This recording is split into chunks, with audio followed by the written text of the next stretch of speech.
కాంగ్రెస్ ప్రభుత్వం ఇవాళ తెలంగాణ అసెంబ్లీలో బడ్జెట్ ప్రవేశపెట్టింది. దాదాపు 2,91,159 కోట్ల రూపాయలు ఇవాళ బడ్జెట్ ప్రవేశపెట్టింది. ప్రస్తుతం మనతో షాద్నగర్ ఎమ్మెల్యే ఇర్లపల్లి శంకర్ గారు ఉన్నారు. బడ్జెట్ పైన అడిగి తెలుసుకుందాం.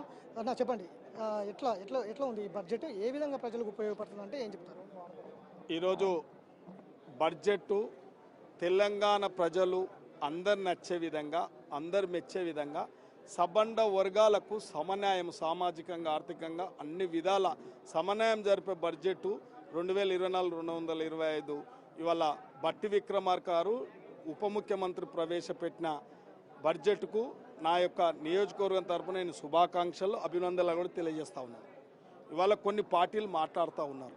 ఇవాళ వాళ్ళు ప్రవేశపెట్టిన బడ్జెట్లు గతంలో అంకెల గారడీలుగా మిగిలిపోయినాయి.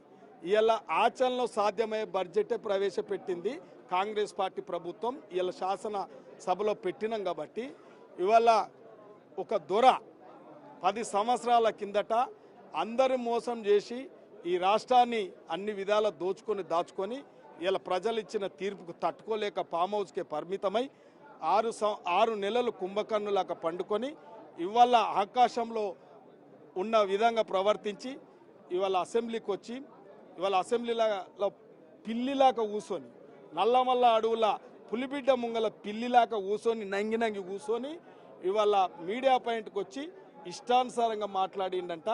ఇవాళ వాళ్ళలాగా పెట్టిన బడ్జెట్ ఉదాహరణకు వాళ్ళు ఆ రోజు గతంలో ఇవాళ మీరు చూసిరు స్పష్టంగా, మీడియా కూడా చూసింది కాబట్టి ఆ రోజు రుణమాఫ్ చేస్తామని చెప్పిండ్రు, ఆ రోజు బడ్జెట్ కేటాయించినామని చెప్పారు, ఆ రోజు దళిత బంధు కేటాయించినామని చెప్పారు 17,000 కోట్లు ఆ రోజు.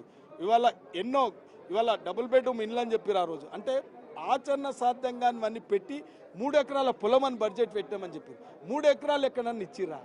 ఇలా దళిత బంధు ఎవరికైనా ఏ నియోజకవర్గాల్లో ఇచ్చినా? అంటే వాళ్ళ ఆచరణ సాధ్యంగా పనులు ఆ రోజు చేసిర్రు, అంకెర గారేడలుగా మిగిలిపోయినా కాబట్టి ఇవాళ రేవంత్ రెడ్డి గారి యొక్క ప్రభుత్వం, ఇవాళ ఈ రాష్ట్ర తెలంగాణ ప్రభుత్వం ఒక స్పష్టతతో ఉంది. ఈ రాష్ట్రంలో ఇచ్చిన ప్రజలకిచ్చిన ఏదైతే మాటలు ఉన్నాయో, ఏవైతే స్కీమ్స్ ఉన్నాయో, 6 గ్యారంటీ స్కీమ్స్ కానీ, రుణమాఫీ కానీ ప్రజలకు ఇచ్చినాము.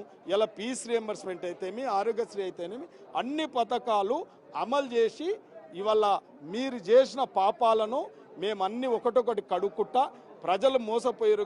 గతంలో కూడా ప్రజలు మోసపోయారు కాబట్టి మళ్ళొకసారి మోసం జరగొద్దని ఇదొక క్రమశిక్షణబద్ధంగా ఒక స్పష్టతతోని ఈ యొక్క ప్రభుత్వం పనిచేస్తూ ఉంటే అవాకులు చెవాకులు మాట్లాడుతూ ఉన్నారు. కాబట్టి ప్రధానంగా ఇవాళ అసెంబ్లీకి వచ్చారు, మీడియా పాయింట్ కూడా వచ్చారు, కొన్ని కీలక వ్యాఖ్యలు చేశారు. మిమ్మల్ని మీ ప్రభుత్వాన్ని వేటాడుతాం, చీల్చుతాం అనే వ్యాఖ్యలు చాలా రోజుల తర్వాత మీ పార్టీ మీద చేసినటువంటి.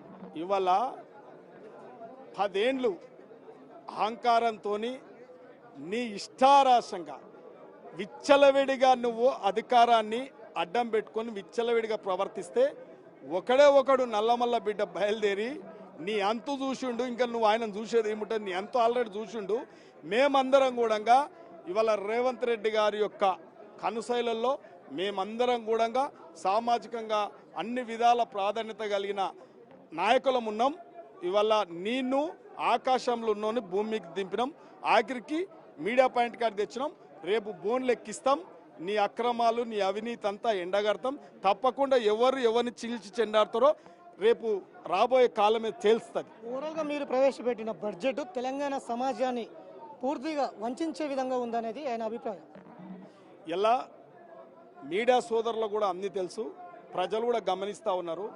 వాళ్ళ ప్రవర్తన సభా మర్యాదలు కాపాడకుండా ఇష్టానుసారంగా చిల్లర బఠానాలు అమ్ముకునేటోడు చీప్ లిక్కర్ తాగి అరచటోన్ లాగా అసెంబ్లీలో వాళ్ళు అరుస్తూ ఉన్నారు. బయట గదే అరుపు, లోపల గదే అరుపు. కాబట్టి నిజంగా కూడా చెప్పాలంటే ఈ బడ్జెట్ అందరు మెచ్చే బడ్జెట్ కాబట్టి, ఆచరణలో సాధ్యమయ్యే బడ్జెట్ కాబట్టి ఇవాళ ఉదాహరణకు మేము 723 కోట్లు సిలిండర్కు అంటే మా దాంట్లో మేము కేటాయించినాం. అది ఆచరణ సాధ్యం కాదా? ఇవాళ గృహజ్యోతికి మేము అక్కడ 3,000 కోట్లు అక్కడ బడ్జెట్ కేటాయించడం జరిగింది. ఆచరణ సాధ్యం కాదా? గృహజ్యోతి వెలుగుతా ఉంది రేపు కాబట్టి. అదేవిధంగా ఆరోగ్యశ్రీకి డబ్బులు కేటాయించడం అది ఆచరణ సాధ్యం కాదంటారా? అంటే వాళ్ళు జీర్ణించుకోలేని పరిస్థితిలో మతి భ్రమించి ఇష్టానుసారంగా మాట్లాడుతున్నారే తప్ప ఈ ప్రభుత్వం మీద బుర్జ జల్లాలని చెప్పి ప్రయత్నం చేస్తున్నారు తప్ప ఈ రాష్ట్ర ప్రజల యొక్క ప్రయోజనాలు ముఖ్యం కాదు, వాళ్ళకి రాజకీయ ప్రయోజనాలే ముఖ్యం. కాబట్టి ఆ విధంగా ఏదో 100 ఎలకలు తిన్న పిల్లి తీర్థయాత్రలకు బయలుదేరినట్టు ఇవాళ అన్ని అవినీతికి పాల్పడి 100 తప్పులు చేసి ఇవాళ సత్యవంతుని అని చెప్పి బయలుదేరిండు అంతే తప్ప అందులో ఏం పసలేదు. సో ఇది మొత్తం మీద అయితే ఇవాళ కేసీఆర్ అవాకులు చెవాకులు పెడుతున్నారు.